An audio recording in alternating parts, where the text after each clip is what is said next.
이 시간 하나님 말씀 보도록 하죠. 하나님 말씀은 베드로전서 4장 1절에서 11절의 말씀입니다. 베드로전서 4장 1절에서 11절 말씀 우리 함께 봅니다. 베드로전서 4장 1절에서 11절의 말씀. 베드로전서 4장 1절에서 11절 말씀 우리 한 목소리로 읽겠습니다. 그리스도께서 이미 육체의 고난을 받으셨으니 너희도 같은 마음으로 갑옷을 삼으라. 이는 육체의 고난을 받은 자는 죄를 그쳤음이니 그 후로는 다시 사람의 정욕을 따르지 않고 하나님의 뜻을 따라 육체의 남은 때를 살게 하려 함이라. 너희가 음란과 정욕과 술취함과 방탕과 향락과 무법한 우상 숭배를 하여 이방인의 뜻을 따라 행한 것은 지나간 때로 족하도다. 이러므로 너희가 그들과 함께 그런 극한 방탕에 다름질하지 아니하는 것을 그들이 이상히 여겨 비방하나 그들이 산자와 죽은 자를 심판하기로 예비하신 이에게 사실대로 고하리라. 이를 위하여 죽은 자들에게도 복음이 전파되었으니 이는 육체로는 사람으로 심판을 받으나 영으로는 하나님을 따라 살게 하려 함이라. 만물의 마지막이 가까이 왔으니 그러므로 너희는 정신을 차리고 근신하여 기도하라. 무엇보다도 뜨겁게 서로 사랑할지니 사랑은 허다한 죄를 덮느니라. 서로 대접하기를 원망 없이 하고 각각 은사를 받은 대로 하나님의 여러 가지 은혜를 맡은 선한 천지기 같이 서로 봉사하라.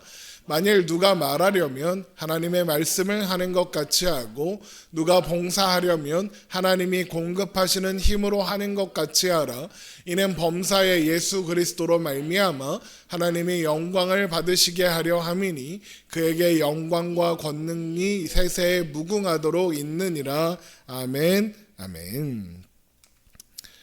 베드로전서 3장은 신자가 살아가야 하는 세상에 대하여 노아의 때와 같을 것이다. 노아가 홍수 이전에 살아가야 했던 때와 같을 것이다 라고 하면서 그럼에도 불구하고 하나님께 소망을 두고 있는 신자로서 선을 행하여 모든 만나는 이들에게 심지어 그것이 악과 욕을 주는 사람이라 해도 하나님께서 주신 복을 전하여 화평을 이루라 라고 이야기하고 있습니다.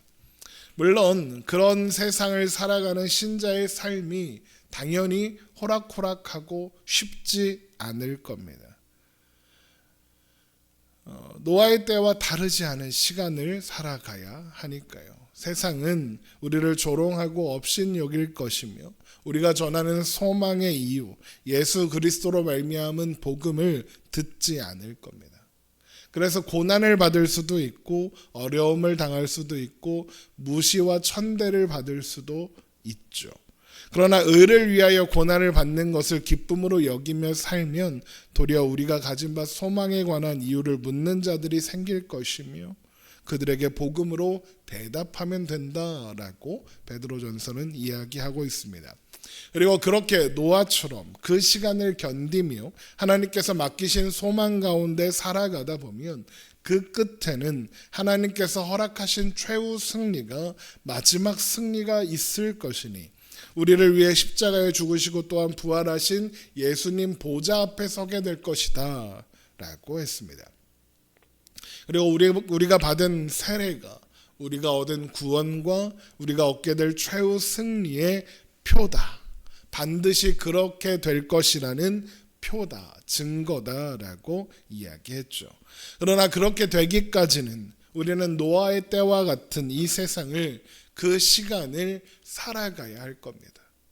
그리고 그 시간은 결코 쉽지 않겠죠. 그러나 그럼에도 불구하고 우리는 실패하지 않을 것이며 그 시간을 무사히 통과할 것입니다. 어떻게 그렇게 확신할 수 있느냐? 어떻게 어려운데 실패하지 않을 수 있느냐? 예수님께서 우리를 위해 이미 고난을 받으사 우리를 자유하게 하셨기 때문입니다. 예수님이 고난 당하신 것, 우리를 위해 십자가에 못 박혀 죽으신 그 일이 우리가 가지는 확신의 근거라는 거죠. 그래서 베드로전서 4장 1절에 그리스도께서 이미 육체의 고난을 받으셨으니 너희도 같은 마음으로 갑옷을 입으라. 이는 육체의 고난을 받은 자는 죄를 그쳤음이니 라고 하는 겁니다. 그리스도께서 이미 육체의 고난을 받으셨으니 너희도 같은 마음으로 갑옷을 삼으라. 이것은 예수님처럼 예수님의 마음을, 예수님이 가졌던 그 마음을 가지고 견뎌라, 고난을 이겨라, 이런 말이 아니라 예수님이 받으신 고난이 우리의 영적인 갑옷이 되어 우리를 지킬 테니, 우리로 하여금 예수님의 마음을 가지고 고난 속에서도 능히 승리하게 하실 테니 걱정하지 말고 살아가라 라는 겁니다. 예수님이 당하신 고난이 우리로 하여금, 신자로 하여금 세상을 능히 살 수 있게 하는 힘이 되고 능력이 된다라고 하는 거죠. 그래서 이는 육체의 고난을 받은 자는 죄를 그쳤음이니 라고 하는 겁니다. 예수님의 고난이, 예수님의 십자가가 우리에게 있는 죄를 그치게 했다. 정확하게는 죄의 결과를 그치게 했다라는 겁니다.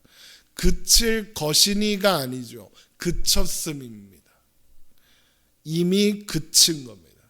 더 이상 죄는 우리를 주관하지 못합니다. 더 이상 죄는 우리를 넘어뜨릴 수 없고 무너뜨릴 수 없다는 겁니다. 어떻게 그런 일이 가능하냐? 예수님께서 단번에 죄를 위하여 죽으셨기 때문입니다. 그 일은 단번에 이루어진 일이라고 설명드렸죠. 그래서 더 이상 추가적인 어떤 대가가 필요하지 않으며 반복될 필요도 없다라고 지난 시간에 말씀드렸습니다. 예수님이 받으신 고난으로 말미암아 우리는 죄로부터 완전히 그리고 영원히 자유하게 되었습니다.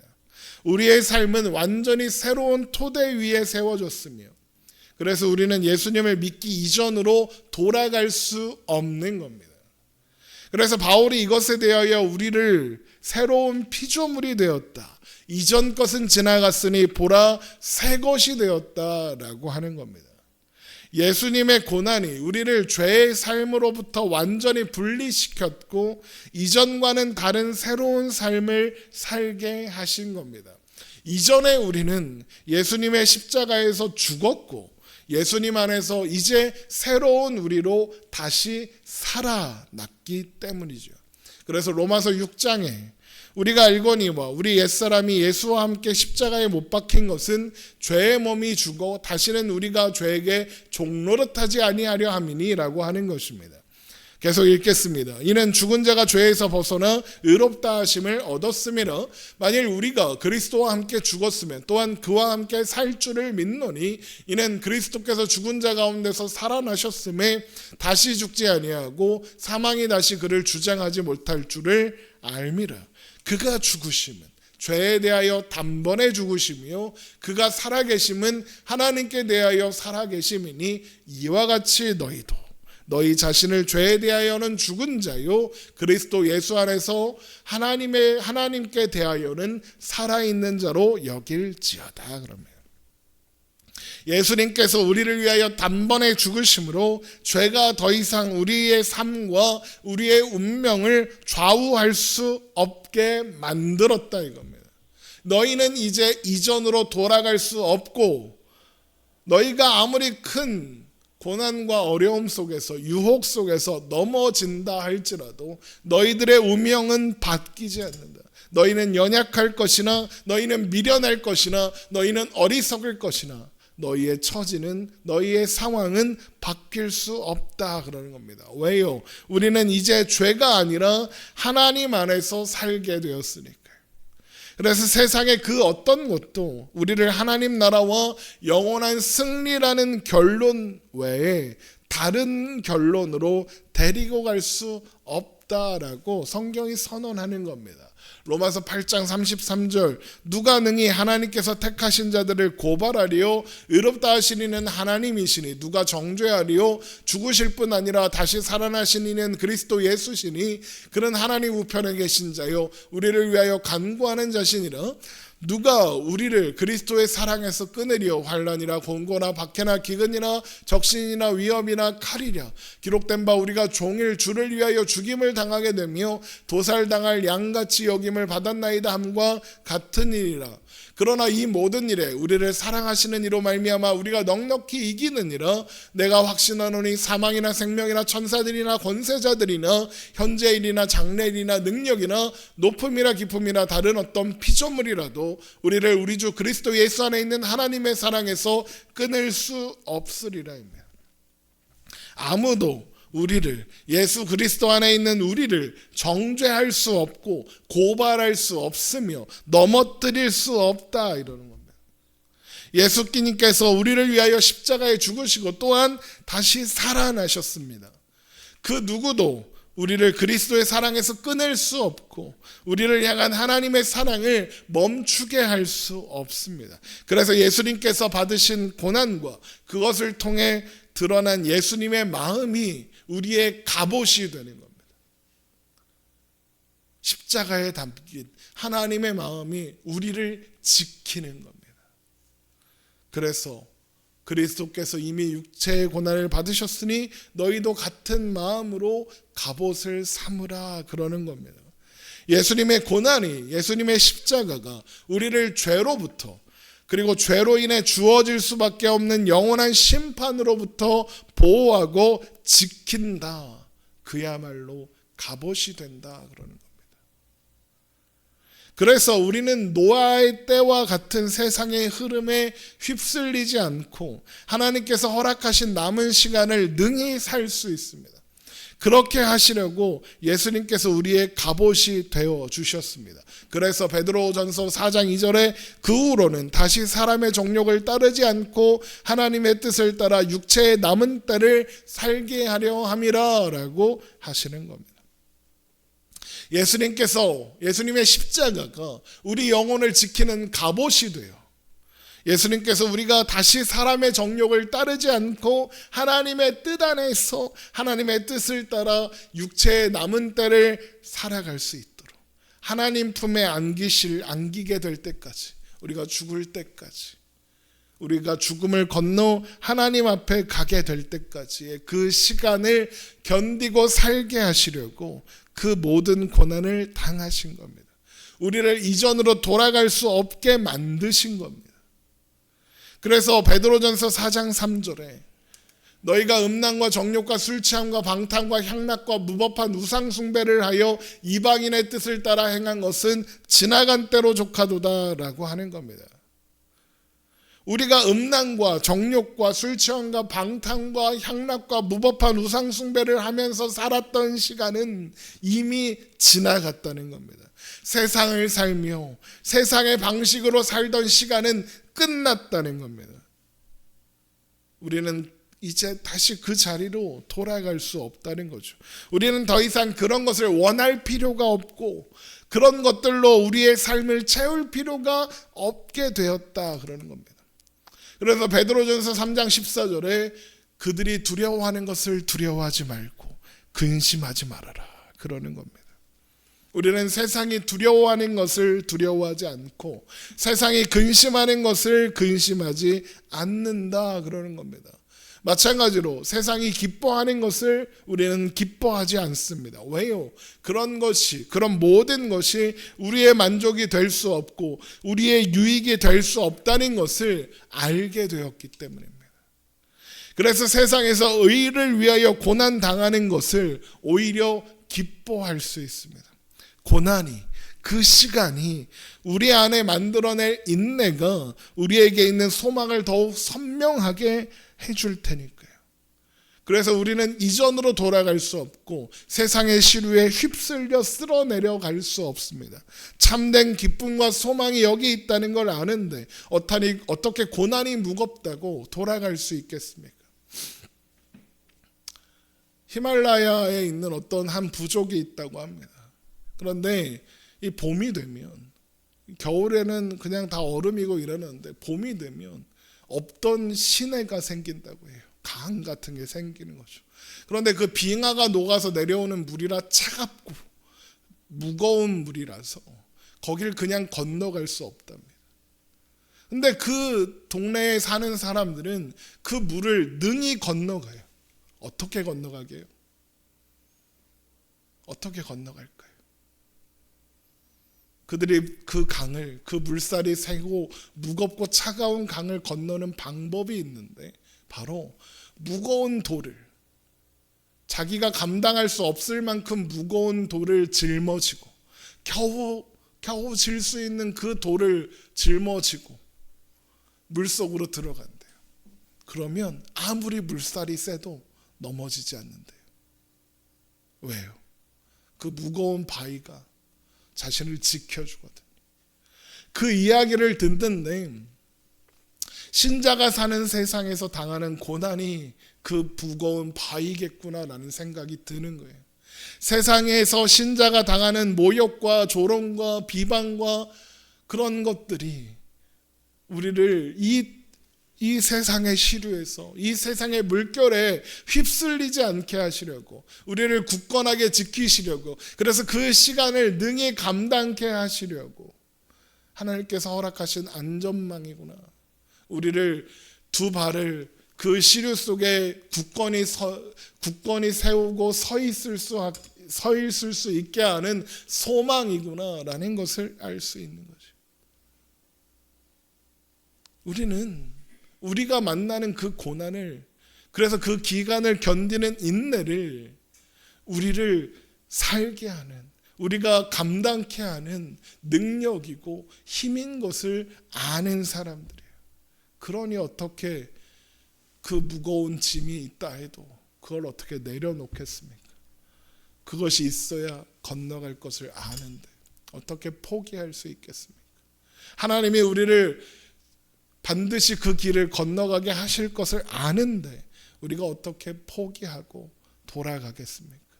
내려놓아 그 물에 쓸려 내려가겠습니까? 그 끝에는 죽음만 있다는 걸, 영원한 사망만이 있다는 걸 아는데 어떻게 돌아갈 수 있겠습니까? 그러나 세상이 보기에 그냥 뭐 저 강 같은 거 그냥 건너가면 되지, 저 무거운 걸 왜 일부러 지는 거예요? 저 바보들.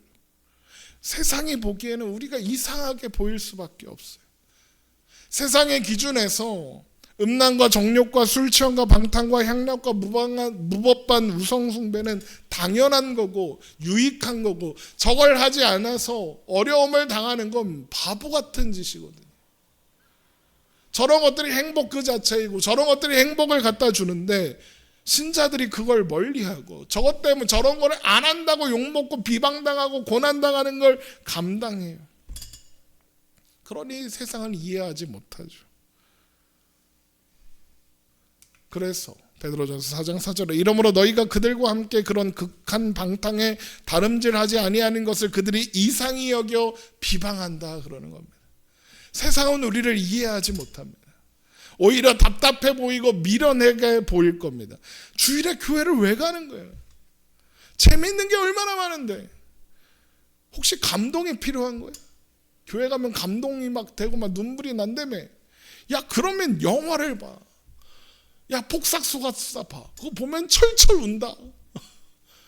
뭐 봐? 공연 봐. 뮤지컬 봐. 음악을 들어. 넷플릭스를 끊어. 거기 다 있어. 재밌고 감동적인 거 다 있다고. 11조를 왜 하는 거예요? 그걸로 주식 사고 코인 사야지. 너 언제 부자 될래? 너 그러다가 벼락거지 된다. 남들은 벼락부자 되는데 너는 벼락거지 될래. 이 멍청한 거야. 순진한 거야. 세상을 그렇게 몰라. 종교가 밥 먹여주냐? 그거 다 사람들이 만들어낸 거고 거짓말이고 가짜야. 바보냐 너는? 세상이 우리에게 그렇게 말하고 있잖아요. 맞아요. 세상이 우리를 보면 미련하고 바보 같은 거예요. 일요일 날 교회를 왜 가? 재밌는 거 하러 가야지. 즐거운 거 하러 가야지. 에버랜드 가야지. 서울도 가고 한강도 가고 가야지. 11조를 왜 내? 그 돈으로 주식 투자해야지. 다 까먹을 거면서. 그렇죠. 세상이 보기에는 그렇죠. 그런데 우리에게 있는 복음이 십자가의 도가 진짜라는 걸 알아요. 십자가가 우리를 능히 구원하는 하나님의 능력인 것을 알고 또한 믿어요. 고린도전서 1장 18절 십자가의 도가 멸망하는 자들에게는 미련한 것이요 구원을 받는 우리에게는 하나님의 능력이라. 하나님의 지혜, 또 우리는 그걸 알아요. 하나님의 능력이, 하나님의 지혜가 이 세상 어떤 지혜보다 크고 하나님의 능력이 세상의 그 어떤 능력보다 강하다는 것도 알아요. 고린도전서 1장 24절 오직 부르심을 받은 자들에게는 유대인이나 헬라인이나 그리스도는 하나님의 능력이요 하나님의 지혜니라. 하나님의 어리석음이 사람보다 지혜롭고 하나님의 약하심이 사람보다 강하니라. 또한 우리는 세상이 전부가고 믿는 세상이 끝날 것을 알아요. 그리고 그날, 이 세상이 끝나는 그날 하나님께서 모두 정산하실 것을 알아요. 산자와 죽은 자를 심판하실 그날이 올 것을 알아요. 우리가 맨날 사도신경 고백하잖아요. 산자와 죽은 자를 심판하러 오시리라. 우린 그걸 믿어요. 베드로전서 4장 5절 그들이 산자와 죽은 자를 심판하기로 예비하신 이에게 사실대로 고하리라. 우리를 어리석다고 미련하다고 조롱하고 비방하던 자들이 산자와 죽은 자를 심판하기로 예비하신 곳 하나님 앞에서 사실대로 고하리라. 자기 입으로 자기 죄를 시인할 때가 올 거예요. 그리고 자기 입으로 시인한 그대로 하나님의 심판을 받게 될 날이, 영원한 심판을 받게 될 날이 올 거예요. 히브리서 9장 27절 한 번 죽는 것은 사람에게 정해진 것이요 그 후에는 심판이 있으리니. 우리는 이 결론을 아는 사람들이에요. 죽으면 끝이지 뭐가 있어. 죽어봐라. 하지만 그런 자들과 달리 예수 안에 죽은 자들, 그러니까 복음을 듣고 신자로 살다가 죽은 자들, 그들은 하나님 안에서 영원히 살 것을 우리는 알아요. 베드로전서 4장 6절 이를 위하여 죽은 자들에게도 복음이 전파되었으니 이는 육체로는 사람으로 심판을 받으나 영으로는 하나님을 따라 살게 하려 함이라. 바로 앞에서 읽었던 히브리서 9장 27절의 말씀처럼 모든 사람은 죽어요. 신자도 죽죠. 불신자도 죽어요. 하지만 죽음 이유는 다 다른 거예요. 불신자에게는 심판이 기다리고 있지만 신자는 하나님 품에 있을 거예요. 죽은 거 다 똑같이 죽었는데 다 죽으면 끝이지. 죽은 자들에게 복음이 전해졌어요. 복음을 듣고 죽은 자들이 있어요. 그 사람들의 운명은 달라요. 하나님을 따라 살고 있어요. 영생 복락 멸류관 누리고 살고 있어요. 우리는 그걸 알아요. 그 결론을 아는 사람들이에요. 그래서 세상이 우리를 이해하지 못해도, 그래서 우리를 우습게 여기고 조롱하고 모욕해도 우리는 사람의 정욕을 따르지 않고 하나님의 뜻을 따라 육체의 남은 때를 살아갈 거예요. 그리고 그 육체의 남은 시간은 그리 길지 않아요. 베드로전서 4장 7절 만물의 마지막이 가까이 왔으니에요. 그때가 가까이 왔어요. 예수님께서 이 땅에 오시는 순간 이미 그 마지막이 시작되었어요. 그래서 예수님께서 이 땅에 오사 그 사역을 처음 하시면서 선포하신 말씀이 뭐예요? 회개하라, 천국이 가까이 왔느니라. 예수님이 이 땅에 오신 그 시간에 이미 하나님 나라가 시작되었어요. 그런데 이 시작에는 완성 외에는 다른 결론이 없죠. 하나님이 시작하신 일이니까요. 반드시 완성될 거예요. 그래서 요한계시록 21장 5절에 보좌에 앉으신 이가 이르시되 보라 내가 만물을 새롭게 하노라 하시고 또 이르시되 이 말은 신실하고 참되니 기록하라 하시고 또 내게 말씀하시되 이루었도다. 완성하셨도다. 나는 알파와 오메가요 처음과 마지막이라 내가 생명수 샘물을 목마른 자에게 값없이 주리라. 예수님께서 만물을 새롭게 하실 마지막 때, 여기 요한계시록 21장 6절에 이루었도다 라고 하신 것처럼 반드시 이루어질 때, 완성될 때인 거예요. 그래서 예수님이 알파와 오메가 처음과 마지막이다.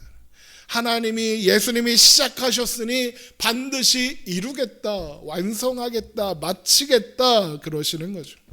그러니까 하나님 나라는 예수님의 오심으로부터 시작되었을 뿐만 아니라 완성될 수도 있는, 완성될 예정일 수도 있는 나라가 아니라 반드시 완성될 나라. 그래서 만물의 마지막이 가까이 왔다라고 하는 거예요. 반드시 완성될 나라라서 언제든 완성되어도 이상하지 않으니까요. 당장 내일일 수도 있어요. 당장 지금일 수도 있죠. 이왕이면 저는 그래도 가끔 그런 꿈을 꿔요. 이왕 주님 다시 오실 거면 예배하고 있을 때, 그리고 이런 설교를 하고 있을 때, 주님 만물의 마지막에 가까웠으니 주님 다시 오십니다. 우리는 그날을 소망하며 살아갑니다. 이런 설교를 하고 있을 때 주님이 짠 하고 오시면 얼마나 좋을까. 그런 상상을 해요.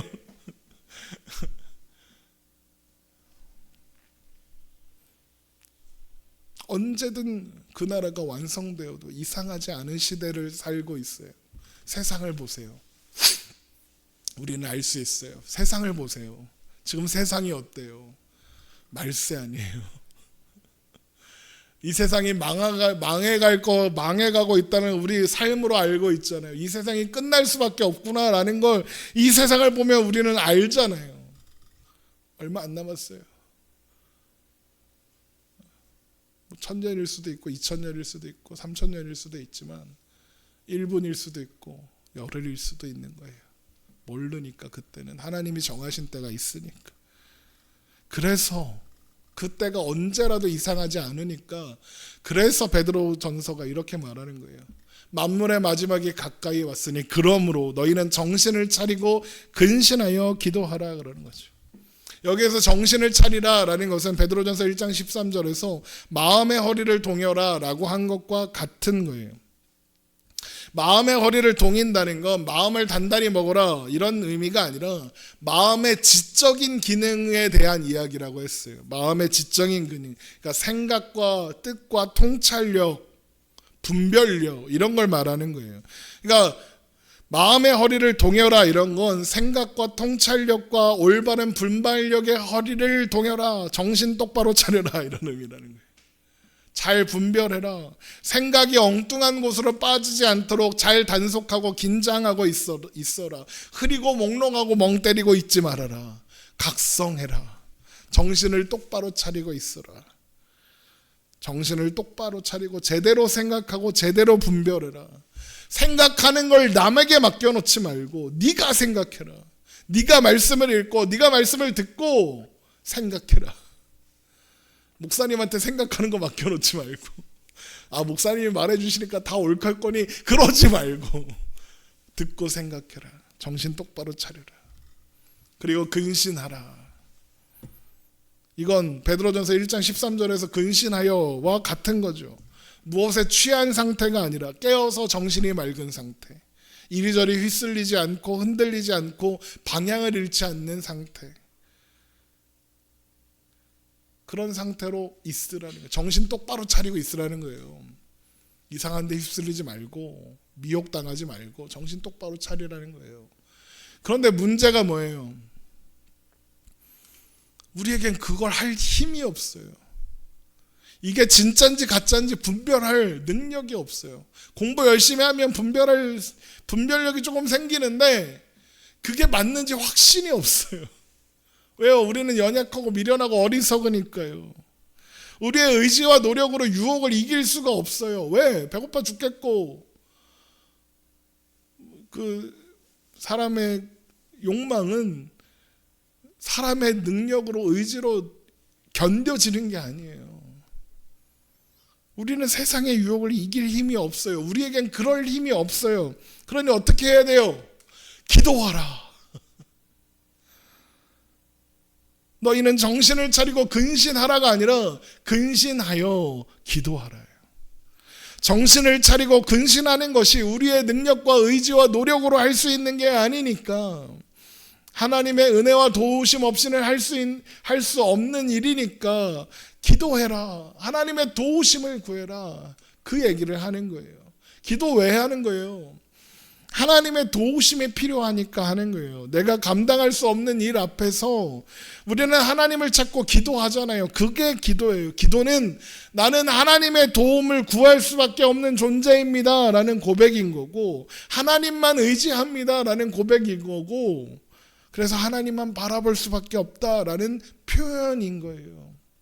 기도는 하나님 이거 이루어주세요 하는 게 아니에요. 하나님 나는 아무것도 할 수 없으니 하나님 알아서 하옵소서 하는 게 기도예요. 기도는 소원 이루어달라고 하는 게 아니에요. 하나님 나는 어리석고 미련하니 연약하니 하나님이 좀 책임져 주세요 하는 게 기도예요.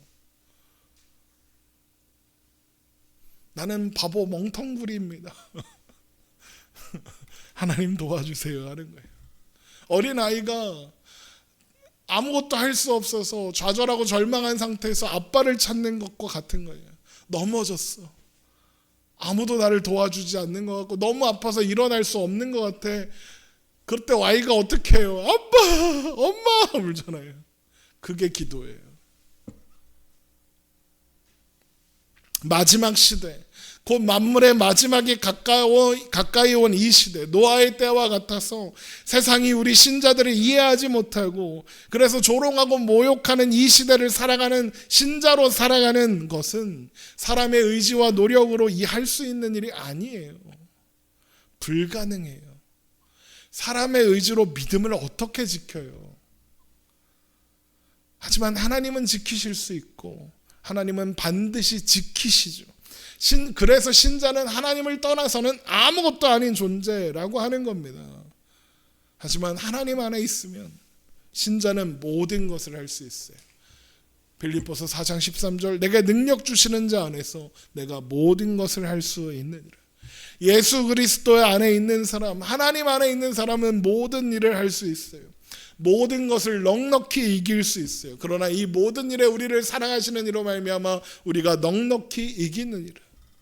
또한 우리 안에 있는 하나님 안에 있는 우리의 승리를 빼앗을 수 있는 존재는 아무도 없어요. 넉넉히 이겨요.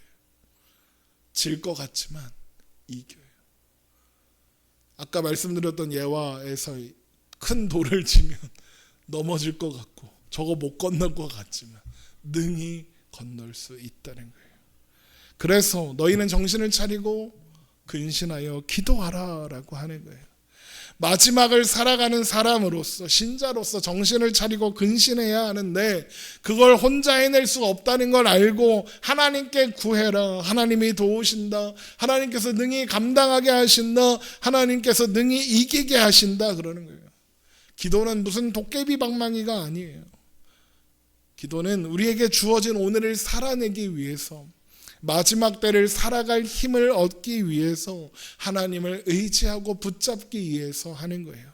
우리 힘으로 살 수 없으니 우리 힘으로 버틸 수 없으니 하나님이 책임지세요 라고 하는 게 기도예요.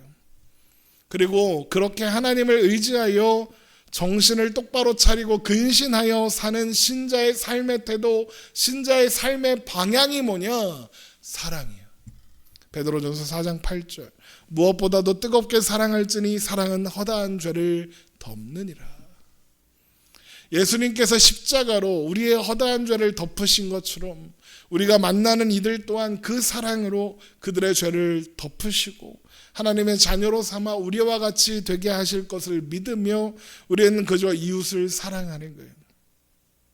그것이 까다롭고 포악한 상전이라 해도, 그것이 나쁜 남편이라 해도, 왼수같이 미운 사람이라 해도 그들에 대한 평가와 그들의 결론은 하나님께 맡기고 우리는 온유와 사랑으로 그들을 대하라는 거예요. 왜요? 사랑은 허다한 죄를 덮으니라. 우리의 죄가 그 사랑으로 덮였고 우리의 죄가 그 사랑으로 그렇게 사라져서 우리도 하나님의 자녀가 된 사람들이니까요. 허다한 죄가 우리 안에 있었고 우리는 본질상 진노의 자녀였으니까요. 그런 우리가 감히 누구를 판단하고 누구를 미워할 수 있겠어요? 그 사랑을 아는 자로서 그 사랑을 받았다는 걸 아는 자로 마지막을 사는 사람이라면 사랑 외에 다른 방식으로 이웃을 어떻게 대하겠어요? 그래서 베드로전서 4장 9절에 서로 대접하기를 원망 없이 하라 그러는 거예요. 여기서 서로 대접하다라고 번역된 헬라어 휠록세노스라는 단어는 낯선 사람을 대하여 대접하는 걸 말하는 거예요. 낯선 사람을 사랑하다, 모르는 사람을 환대하다, 나그네를 대접해라, 손님을 대접해라, 이런 느낌인 거예요. 그런데 나그네가 어떤 사람이에요? 처음 보는 사람이죠. 나와 아무 상관이 없고 그냥 지나가는 사람에 불과한 사람이죠. 다시 지나갔다가 돌아올 수 있을지 모르는 사람이고, 내가 베푼 선의를 다시 돌아와서 나한테 갚아줄 수 있을지 모르는 사람이에요. 그러니까 해줘봤자 손해예요. 대접해줘봤자 손해예요. 처음 보는 사람인데. 처음 보는 사람 도와줘봤자 손해예요. 왜? 저 사람이 나를 뭐 갚을 거야? 그런데 성경이 뭐라고 해요? 서로 대접하라 그래요. 이게 무슨 뜻이겠어요? 돌려받을 것을 생각하지 말고, 보답받을 것을 기대하지 말고 베푸는 사랑, 그게 서로 대접하는 거예요. 그래서 뭐라고 해요? 원망 없이 해라 그러네요. 쉽게 서운함 없이 해라 그러는 거예요. 보답받지 못했다고 해서 서운해하지 말고 원망하지 말아라. 사랑은 돌아올 것을 염두에 두고 하지 않는다. 그런 사랑은 세상에 없지. 보답을 안 바라는 사랑이 세상에 어디 있어요? 친구끼리 사랑, 내가 생일 선물 주면 제가 날 줘야죠. 그러면 안 주면 원망하죠. 원망 안 하는 사랑이 어디 있어요, 세상에? 세상에 비슷한 게 하나 있긴 해요. 부모님의 사랑이 비슷하죠. 그런데 솔직히 부모가 자식에게 돌려받을 것을 안 바라나요?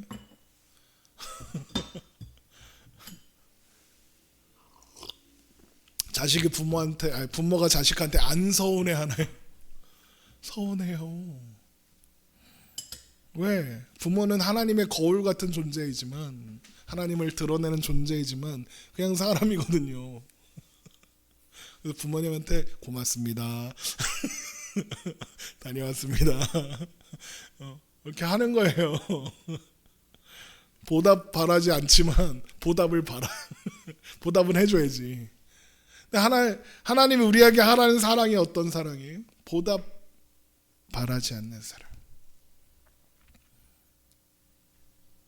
하물며 부모도 못하는 걸 우리가 생판 모르는 사람에게 그런 사랑을 능히 베푼다. 그게 쉽겠어요? 그건 이상인 거지.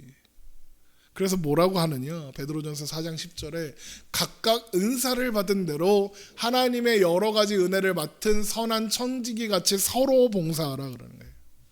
은사를 받은 대로 해라. 이게 무슨 말이냐? 은사 안 받았으면 하지 마라. 사랑의 은사가 있고 넌 사랑의 은사가 없는 것 같아. 그러니까 사랑하지 마. 안 해도 돼. 이런 얘기가 아니라 하나님이 베푸신 은혜만큼 네가 감당할 수 있는 범위만큼 그 일을 감당해라. 서로 해라. 그리고 그렇다는 건 하나님께서 은혜를 베푸사 그런 사랑을 맡은 사람, 선한 청지기 같이 사랑할 수 있도록, 대가를 바라지 않고 사랑할 수 있도록 하나님이 은사를 주시고, 너희에겐 다 은사가 있다는 거예요. 분량이 차이가 좀 있을 뿐이지. 다 해라는 거예요. 다. 하나님이 은사를 다 주셨대. 분량이 차이가 있을 수 있고 훈련의 차이가 있을 수는 있는데 너희는 다 해야 되는 거니까 해 그러는 거예요. 그래서 베드로전서 4장 11절 만일 누가 말하려면 하나님의 말씀을 하는 것 같이 하고 누가 봉사하려면 하나님이 공급하시는 힘으로 하는 것 같이 하라. 이는 범사의 예수 그리스도로 말미암아 하나님의 영광을 받으시게 하려 함이니 그에게 영광과 권능이 세세에 무궁하도록 있느니라. 아멘. 이라고 하는 거예요. 말하려면 어떻게 하라고요? 하나님의 말씀을 하는 것 같이 하고, 봉사하려면 어떻게 하라고요? 하나님이 공급하시는 힘으로 하는 것 같이 하래요. 이게 무슨 말이겠어요? 우리가 말하고 우리가 섬기고 우리가 사랑하는 모든 일들이 내 말이 아니고 내 섬김이 아니고 내 사랑이 아니라 받은 거라는 거예요. 받은 사랑하라는 거예요. 받은 사랑. 너희는 다 할 수 있다 이거예요. 왜? 받았으니까. 잘 못하겠어. 받은 만큼만 하라는 거예요. 받은 게 너무 커서 큰일 났어. 받은 만큼 해야 돼. 우리는 하나님이 주신 은사를 따라 하나님이 주신 은혜로 힘으로 신자로서 마지막 때를 살아가고 있는 거고 그것으로 살 수 있는 거고 그러므로 오직 하나님의 뜻과 능력과 영광만이 드러날 수 있다는 거예요. 그래서 사랑했다고 자랑 못하는 거예요. 내가 사랑했어. 대가 없이 베풀었어. 그래서 뭐 당연한 거 해놓고 나 잘했지. 아니 하나님이 하게 해주신 거잖아. 그러니까 하나님께만 범사에 예수 그리스도로 말미암아 하나님이 영광을 받으시게 하려 함이니 그에게 영광과 권능과 세세에 무궁하도록 있느니라 하는 거예요. 그러니까 우리는 하나님이 주신 은사로 하나님이 주신 능력으로 하나님이 주신 사랑으로 하나님이 주신 힘으로 오늘을 살아갈 뿐 그게 우리의 업적이나 우리의 자랑이 되지는 않는다는 거예요. 결국 오늘 본문의 말씀은 임박한 마지막 때를 살아가는 신자들에게 이미 약속한 승리를 확증하는 거고 그러므로 그 마지막 시간을 하나님의 자녀로 하나님 안에서 살아가라라는 당부이며 그런 삶의 방식은 우리가 받은 사랑에 근거한 사랑이다. 대가를 바라지 않는 사랑이다 라고 가르쳐 주는 겁니다. 우리가 지향해야 하는 곳이 어디인지 가르쳐 주는 거예요. 그리고 그 사랑이 신자가 교회가 세상을 이기는 방법이라는 거예요. 쉬워요? 아니 어려워요. 그래서 하나님이 주시는 힘으로 해라 그러는 거예요. 하나님이 주시는 말씀으로 해라 그러는 거예요. 너는 못해. 너는 못해. 하지만 하나님은 하셔. 그러니까 하나님이 주시는 힘으로 감당해 라고 하는 거예요. 우리 안에 이미 시작된 그리고 반드시 완성될 하나님 나라를 바라보는 믿음으로 소망으로 주님 다시 오시는 그날까지 만물의 마지막이 임할 때까지 우리에게 주어진 모든 날들을 그날들이 비록 노아의 때와 같이 힘겹고 어려울지라도 하나님의 사랑을 누리며 그리고 그 사랑으로 사랑하며 나누며 그렇게 살아가는 우리가 되기를 주님의 이름으로 축원합니다.